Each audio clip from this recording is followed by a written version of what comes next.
if large markets start to put pressure on adjustment, at what point do firms just say, well, we've had enough and we'll move on?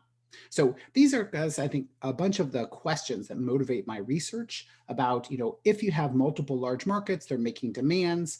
When are you going to see adjustment to one standard versus the other? When are firms who are really the kind of the targets of these pressures, when are they going to shift?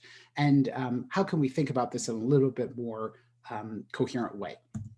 So in the first paper that I want to talk about is really thinking about market power and moving to the level of the firm and thinking how firms might think about these types of pressures.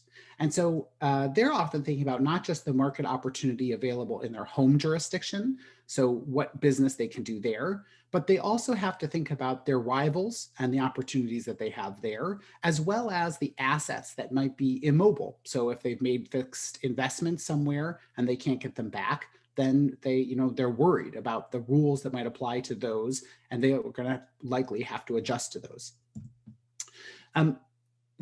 I think the standard view is that we should think about the market in terms of its aggregate size. So, big markets in terms of money. And so firms will think about the costs and benefits of their home market and the target market based on this aggregate size. But that we know that this isn't enough to understand how markets work, because there's lots of large markets that don't have this type of global consequence. And so in this paper, the first paper I talk about, it's really focusing on how institutions are what mobilize markets to have this effect, this kind of externalization effect. You have cases where you have fragmented markets institutionally, even when there are large markets in terms of the aggregate size. And so an example of this is in the United States in insurance. Because of a quirk of legal development, insurance markets are regulated at the state level. And so even though you have a very large US market, there's no single regulator that oversees insurance. And because of that, it's very difficult to kind of aggregate that in a market power kind of way, because the market players are all thinking about this individual state by state level regulations, and therefore there's no one that can, the typical thing of like, who speaks for Europe? Well, in the United States on insurance, who speaks for the United States? And so in this paper, kind of the main focus is on the legal coverage of a market, that markets are embedded in law, and that the scope of that legal structure does not necessarily have to match the scope of the market. And so if you have fragmented institutions, the expectation is that then you have fragmented market power, because there's transaction costs across the subunits. They're not all the same. And you also need the regulatory capacity to control market access. And if the market access is decided at the subunit level, then you don't get the same kind of bang for your buck when you're making market access decisions. If a firm has to think about what's the regulation in Germany, what's the regulation in France, what's the across these different markets, then it's less likely to make decisions based on the EU-wide market. So similarly, if you don't have that centralized coordinating institutions, it's very difficult to participate in international negotiations on these issues. If you take the case, what I'm trying to think about are the cases where there's a misfit between the market size and the institutional scope of regulation. And when there is that misfit, then we're likely to see like a suboptimal level of market power. Conversely, when you see a jurisdiction expand the scope of its regulatory domain, you should see an increase in market power. And so this is a kind of an example where I'm thinking about the legal rules and their scope and how they either fit or don't fit with the market size. And as that jurisdiction expands, we should see a higher compliance with their rules, and also that firms will see a greater benefit to meeting the standards of that jurisdiction. Okay, so this is just in the paper, we have a few expectations, is that firms facing adjustment pressure will be less likely to exit a rival state when their home market lacks a harmonized government structure. So if you don't have a common set of rules, then when there is adjustment from an external jurisdiction, you're probably gonna not focus on the home market because it's all fragmented, and you'll focus on this external market. Firms are more likely to exit when they face adjustment in a rival market if their home government creates a more efficient market through jurisdictional expansion. So if the jurisdiction in your home market increases and you face adjustment pressure abroad, then you're more likely to exit the market, and just because you have this larger market at home now with a common set of rules. I'm not going to get into this. This is a little bit more in the weeds, so I'll skip this. Is about we look also at the mobility of assets as another expectation in the paper. So how do we look at this empirically?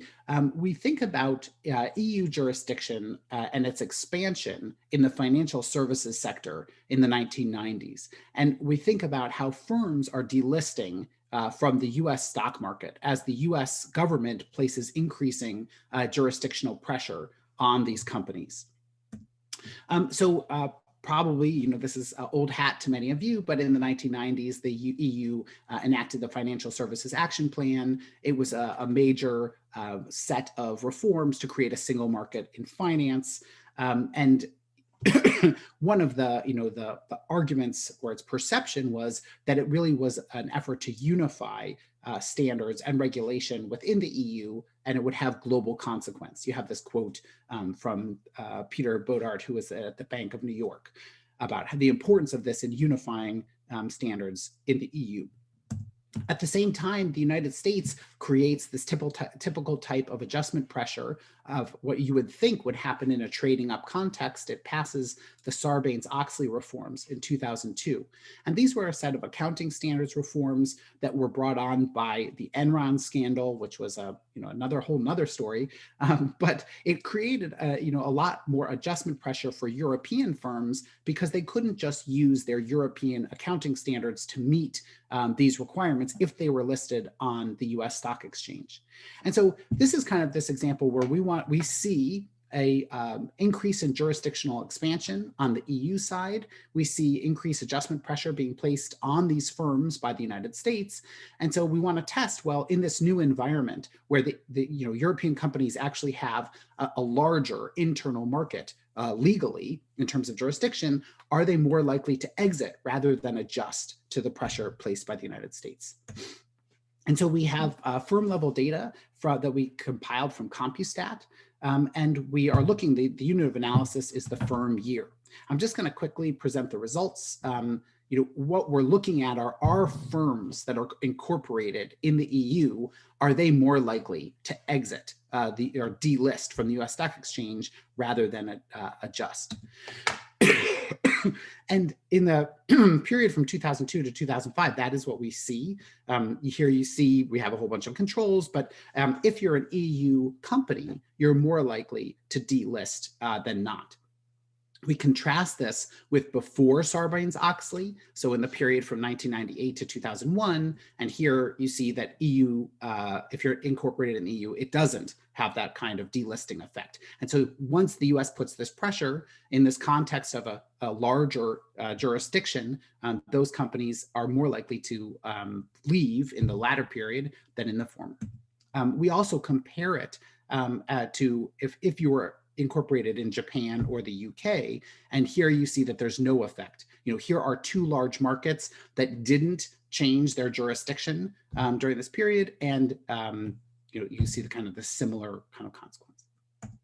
Okay, that was just like running through that paper very quickly. We can talk about it more in Q&A. But I want to also move to another area of my research, which is with Henry Farrell at Johns Hopkins University on weaponized interdependence. And so this 2x2 just gives you a sense of different types of economic coercion that states engage in. And what I just looked at is kind of bilateral actions against economic actors, the market power box. And that's the traditional, you give access or deny access to your market to try to get people to adjust. What we're seeing increasingly is that states are leveraging the network, access to the network, in order to get states to adjust and their adversaries. And I just want to walk you through this argument very quickly. So, we all rely on global networks. This is no surprise, whether it's information or money or production networks. And the standard story is that these networks kind of reduce state power This is back to the race to the bottom argument that, it's a web, not a wall, and that states are kind of neutered by these types of economic interactions. But that is not at least what we've been seeing recently, where you see, the wars between the United States and China by Trump, when you see the pressure on Iran.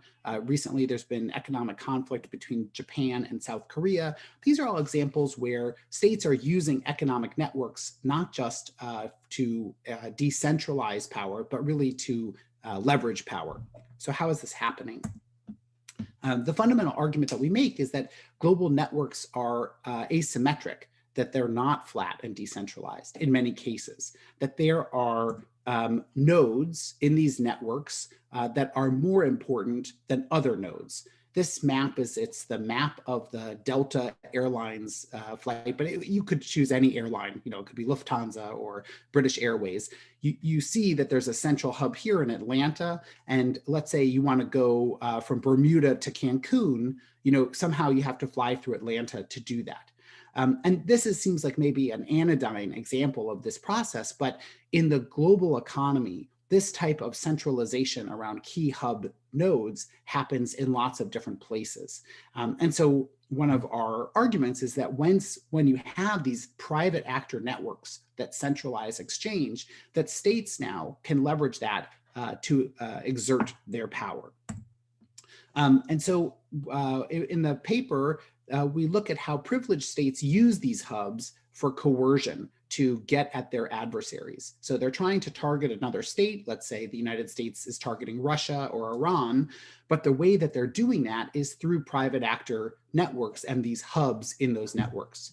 And they do it through two ways. On the one hand, they do it through what we call the panopticon effect.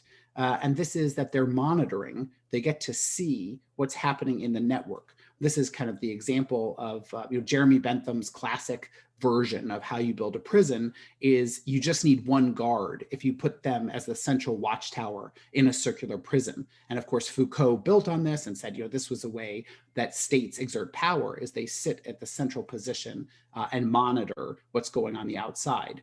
And here what's happening are states like the United States or the European Union or China sit at these hub positions in global networks, and then they can view what their adversaries are doing in them. The second way that states can exert power in these networks is through choke point effects, which is to cut off their adversaries from key exchange points. This is the bridge that connects Venezuela to Colombia. It's a very physical version of this issue, but increasingly we're seeing it in a virtual space where what governments do is they say, well, you can't have access to some critical global economic network, and then that has very devastating consequences for their firms because they no longer can participate in the global economy. I'm not going to go through the whole paper because I just am kind of giving you a taster of this, but I wanted to kind of give you an example of one of the cases from it, which is about global finance and the role that this organization SWIFT plays in it. So I'm sure many of you know about this organization. It sits in Belgium, and it's kind of like a global post office for finance. If you're a bank or a stock market or an insurance company, you're using SWIFT to conduct your transactions with other financial players. Sorry, I just have this one slide. Usually I have a few more. But after the attacks of September 11th in 2001, the US government targeted SWIFT as a way to both get the panopticon and the choke point effect moving. And in terms of, it started with terrorist organizations, but then it really moved to the Iran sanctions program, where first they used SWIFT in order to identify what terrorist organizations were doing in global finance. And then they started using SWIFT to disconnect Iranian banks from global networks.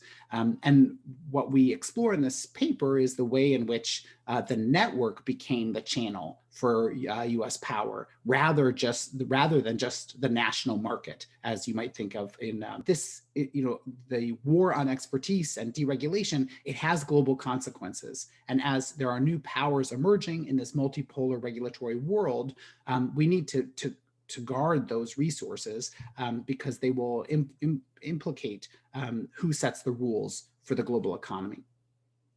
So the first one is just an observation. So I'm very surprised how you define market power in this context, because it's very different from how economists think about market power in terms of the power of firms to raise prices above the competitive level. And I'm wondering if you're rather focusing on, so I have the sense you rather focus on the size of the market, so the critical regulatory mass of certain markets. And then the second point that I was wondering about is whether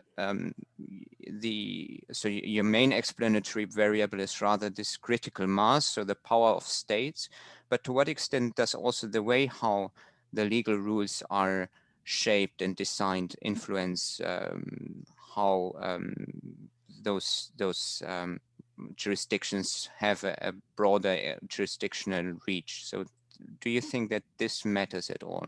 And the third question is, to what extent are your conclusions different from Bradford's recent study on the Brussels effect and how the European Union manages to actually export to some extent its regulatory philosophy beyond its borders and shape global markets?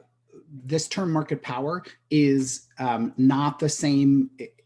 I come from an international relations context, and in international relations, the question is, how can states have influence over other actors in the global economy? And one of the arguments that has developed is this idea of market power, which you may or may not. Chad Damrow had this argument, regulatory power Europe. It goes back a long ways, but the two original proponents were Beth Simmons and Dan Dresner.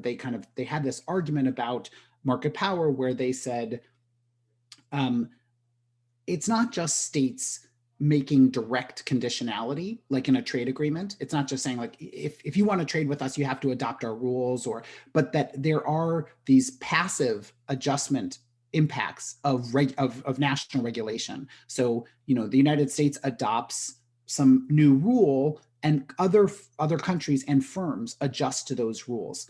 David Vogel, he wrote in the 1990s, he called it the California effect. And so it was kind of before the Brussels effect, but it's the same idea. It's like California passed emission standards that were higher than the global kind of average. And because companies want access to the California market, what they did was not only did they meet California's rules, but they they pushed their home markets to adjust those rules because they didn't want their domestic competitors to have to meet lower standards. So if you were a big exporter to California, you basically told your German government, please adopt California's laws because we want to equalize the playing field in with our domestic competitors. So that kind of process has played out for a long time.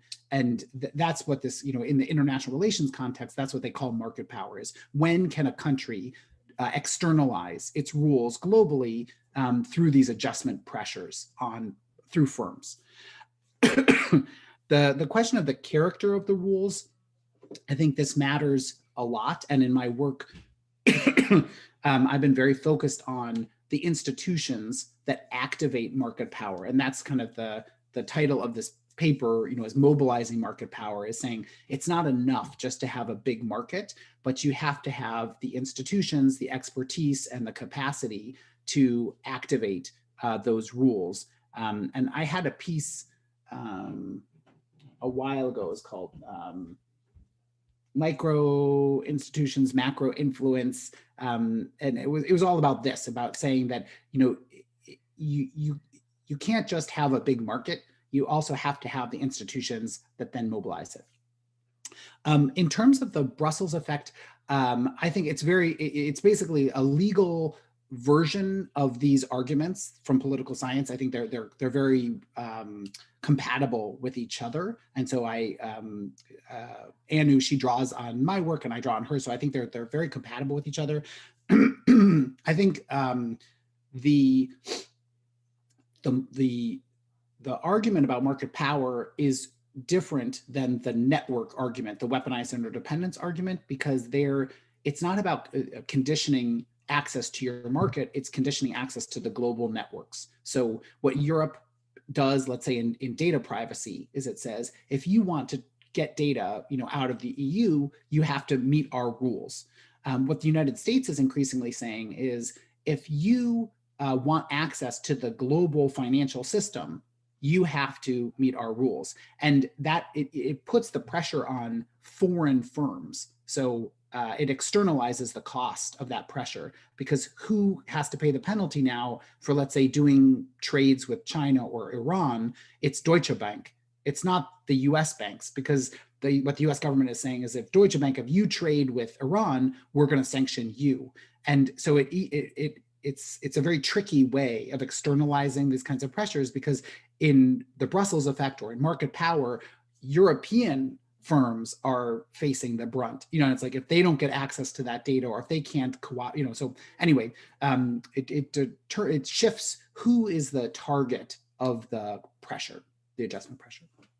But when you're talking about weaponized interdependence, then finance is a clear one, because in a sense, the power goes from the US government very clearly to the US financial players, through to, with huge sanctions, of course, dollar dominance and various other features of the financial market. And I was just wondering, when you get to other markets where US private networks have become incredibly powerful, and digital is the obvious one here, how much more complicated it gets. And I was sort of thinking, clearly the government has put pressure on some of the players to have backdoors into their networks to prevent end-to-end encryption, and therefore, exert, various power through. And for their good commercial reasons, the networks themselves are playing a more complicated game here altogether. And therefore, even though in principle, something like some aspects of digital might give the US ability to weaponize interdependence, it's far less straightforward than with finance. Yeah, so like you said, I think there are these sub-networks in global economic networks, so they're not all the same. In the paper, we do explore the other case is digital, is information networks. And, I think what we argue is that the US government was very ready and has been using the panopticon effect. And so the Snowden revelations really demonstrate the extent of the NSA's ability to tap into these central nodes in global information networks that really flow through US channels. So one example is Amazon Web Services. It's the kind of back-end service provider for any digital communication. 80% of global traffic uses Amazon Web Services. And so that's like a way that the NSA has, access to this type of information. Also just the physical layout of fiber optic cables. I have a different map, which I could show. It's from the Snowden documents, where it's remarkable how much of global traffic is channeled through US, these US hubs, because of the legacies of the way it was rolled out. That said, the US has been very reluctant to use the choke point effect to disconnect actors from the internet or for information flows. And we argue it's because of institutional and normative reasons, because of free speech arguments. It's been quite difficult for the US government to do that. And you see other countries, it's not that difficult. Like the Russian government is perfectly willing to disconnect actors from their domestic information traffic. So we do think that different networks come with different both network topographies where the asymmetries are, but also different states have different abilities to leverage those those types of tools. The other thing I would say is that the big difference between finance and digital is that there might be new private actors that are reconfiguring the network. So as I said earlier, in finance, the US is really becoming more dominant in global financial networks because of Brexit and because of the Hong Kong crisis. But in digital technology, China is really emerging as a competitor and has the, in many cases, the cheapest and most effective technology. And so this is the 5G debate about, should Huawei be the provider of the next generation internet? And it's why the United States is so, let's say, like the hornet's nest has been whacked, because they know the power of controlling these networks, and they're very worried about having China be the provider, or Chinese companies, I should say, be the provider of these networks. Yeah, thanks. Just to follow on your choke point argument with respect to the U.S., I imagine that, well, one could think about TikTok and what the ultimate threats were with TikTok. And it must, I would expect there was a choke point threat, basically, with TikTok in that debate. So that suggests there is some willingness to use it on occasion. Yes, and I would even, I think it's a great point. And I think that's a third area, which is about global supply chains and investment. And so I think it would be hard for the United States to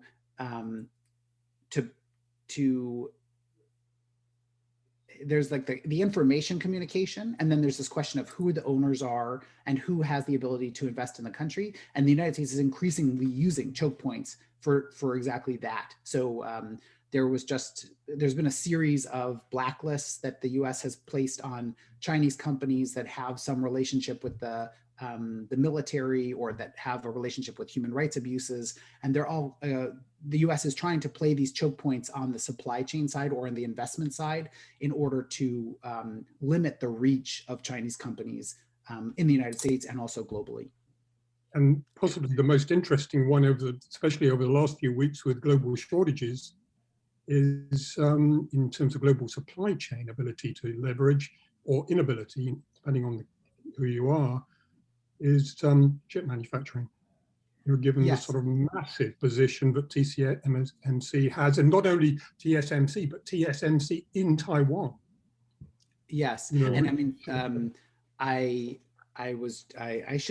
had like a Twitter rage yesterday about that supply shortage is in part a result of US weaponized interdependence activity, because the United States put these export controls on SMIC, which is the Chinese main semiconductor producer. And as a result of that, companies have been hoarding semiconductors because they're worried about the supply, because SMIC, it's not a sophisticated producer of semiconductors, but they provide a lot of the kind of just average semiconductors that people use. It's not the high end things that TMIC can make, but it's and so that has put it's crunched the supply, but it's also created this hoarding demand. And so now we have this, where car manufacturers in the United States are furloughing workers because they can't get access to these chips, which was in part the product of US targeting Chinese technology, so it's a very choke points also. And the digital. It's worth thinking about the origins of the digital network, which part of it was to make sure it was a network that would be redundant to any kind of disappearance of nodes. So the U.S. knows that if it did use choke points to try to project influence overseas as opposed to control access to the U.S. itself, that projection of influence would probably not be successful, just due to the very structure of the network. Is that a possible argument? Well, it is possible, but I think one of the things that there's a story about that the internet is very decentralized, and it was built to resist these types of shocks, whether it was like, one node going out but in reality, there are these central nodes that there's a very limited number of global fiber optic cables that do kind of undersea traffic. So there was a case, it was like 5 years ago, where a ship just ran over one of them that connected Europe and Africa, and basically all of Africa's internet went out. And it kind of demonstrates the limits to that line of argument that it's so decentralized. It's actually not that decentralized. I mean, we have 1 million devices that are communicating, and they're very decentralized, but there are these key nodes in the global information network. The other one are the platform companies. So, Google, Amazon, Facebook, their market share, coming to like the firm market power argument, it centralizes data collection in an unfathomable way that is opposite this kind of notion that the internet is very decentralized. There's, five companies know most of all of our data. So do you have a sense what an appropriate policy response would be in this respect? So we have at the European level now a discussion. I think the French are floating this idea of strategic autonomy. Nobody really knows what it means. Nobody really knows how much it costs. But do you think this might be an appropriate policy response to this greater interdependence and the weaponization of networks? Yeah, so I mean, I think that there are a series of responses that are possible. I would say for the really the heyday of globalization, Europe, its primary strategy was to bandwagon with the United States and say, we share preferences, and we have a lot of firms that are integrated with each other, and so we'll just work as a team. And even in the original Iran sanctions, so from the 2010s, Europe and the United States, they use these tools together on Iran to get Iran to the negotiating table. So it's not that Europe has some deep-seated reluctance to use these tools, or what has changed is that the United States under Trump really had a set of preferences that were incompatible or were rubbing up against European preferences. And so the Europeans have woken up and said, ooh, maybe these are bad. Maybe the United States isn't always our friend, and our bandwagoning strategy is undermining our objectives. And so you see Macron's strategic autonomy kind of initiative. I think that the second thing that Europe could do instead of bandwagoning is to try to insulate itself from US influence. And there it's really to build alternative hubs, to have competitor hubs to US efforts. But I think that there's a big challenge here, which is, on the one hand, Brexit really undermines that ability. But the other is that, the alternative party in the world right now is China. And what you're seeing in many of these debates is a return to like a League of Democracies kind of argument, where democracies really need to cooperate with each other on these economic actions because they're worried about what happens if they get in bed with China. And whether it's in Berlin or in Paris or in London, the leadership is all really concerned about which way to go in this kind of changing world.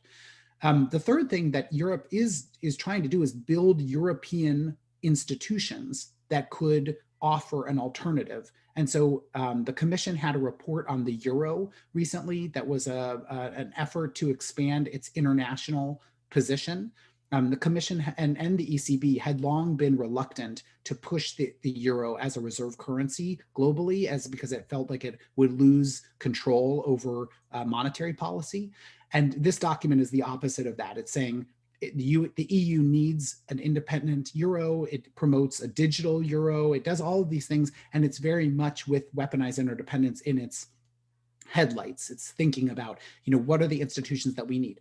That all said, I think the biggest problem that Europe faces is that national governments don't want to cede this authority to the EU level. And so that's the first paper I showed, was that you often have national jurisdictions in Europe that are fragmenting this really big market. And so because of that, the private actors do not really have a coherent single network legally, because they have to face these different jurisdictions. And so you don't have an OFAC-like institution, an Office of Foreign Asset Control. You don't have sanctions authority that's really delegated to the European level. You just saw recently the Russia sanctions in Europe and how difficult it is for them to speak with one page, from one page. So I think that, Europe often would like to challenge the US in these areas, but there are domestic political constraints, both political and institutional, that hinder this policy response.